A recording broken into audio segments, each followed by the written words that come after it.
My name is Karmit Palti Katzir, originally from Kibbutz Nir Oz. On October 7th, my father was murdered in the shelter. My mother was kidnapped to Gaza along with my brother, who also lives in the kibbutz. It was a black day filled with fear, uncertainty, shock, and above everything, we were unable to digest the situation. We lost contact with my parents after 9:30 a.m., and I was the one who last spoke with my brother. I called him and he told me, "I cannot speak, the terrorists are in my house." That was the last time I heard from him. 2 videos of my mother were released, one of her being kidnapped, and the other was published by the Islamic Jihad, where we see my mother speaking words that were not her own.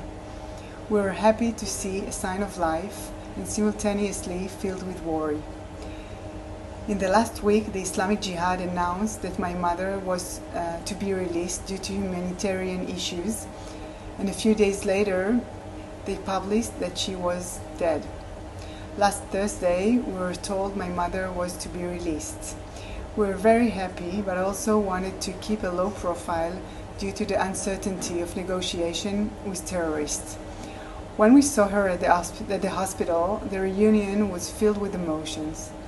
She immediately asked about my father, who she didn't know was murdered, and my brother, who she didn't know was kidnapped.